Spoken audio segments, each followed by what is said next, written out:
Now, on One, Geoffrey Wheeler introduces this week's Songs of Praise, which comes from Portland, Dorset.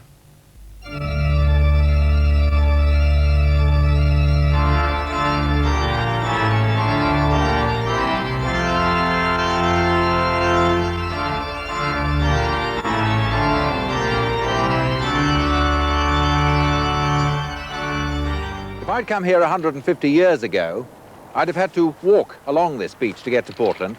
It was the only thing that stopped it being a complete island. Well, today I drove across the narrow strip of land that joins Portland to the mainland, to Weymouth. This beach, Chesil Beach, is a natural breakwater. It's formed of millions of pebbles washed up by the tide. A few years ago, the waves rushed up this beach and flooded over the walls. This pub was one of the buildings that suffered, and it commemorates that event and numerous shipwrecks in photos all around the bar. The island still has something of that feel of isolation. These are among the most dangerous waters around the British coast.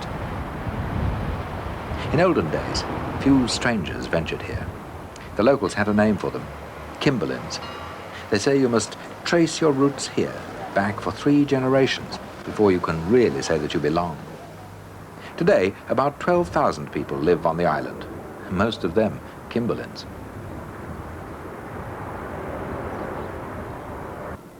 If the shores here are dangerous, the naval base is safe. It's one of the largest areas of enclosed water in Europe. Most people know Portland for its famous stone. Christopher Wren used it in the building of St. Paul's Cathedral. Wren wasn't the only famous visitor to Portland. Charles Wesley brought Methodism here, preaching in the open air, in this street. And his successors today carry on the tradition in the largest church on the island. But most tourists like to visit an earlier building, the remains of St. Andrew's Church in Church Ope Cove, over 800 years old. But let's go back to the living church of today, All Saints. Herbert Young spent a lifetime shaping stone.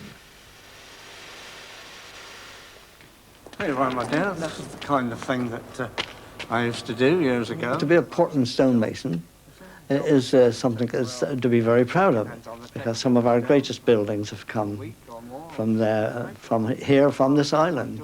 I said to a friend of mine the other day, you take Portland out of London, you haven't got a lot of London left.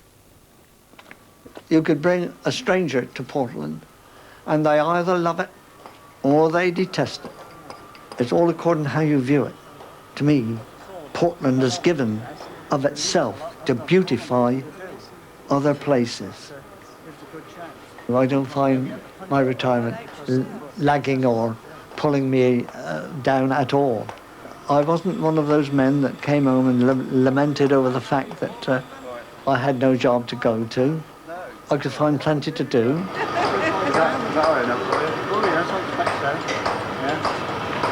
There we are. We believe God created the world and created things, and he also made us creators in our own way, in our own field. God, to me, is one who has lifted me, if you like to put it like that, lifted me, not through any self-righteousness, because I'm conscious of my own faults and my own misgivings, very, very conscious of them.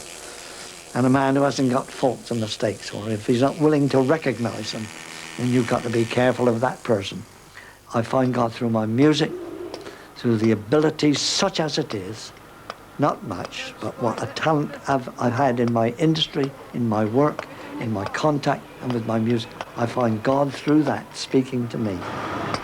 This is my trade and my stone industry, whereby I've got my living, and my music, of course, has been closely brought together with it. And Just As I Am was my first published work with the Salvation Army.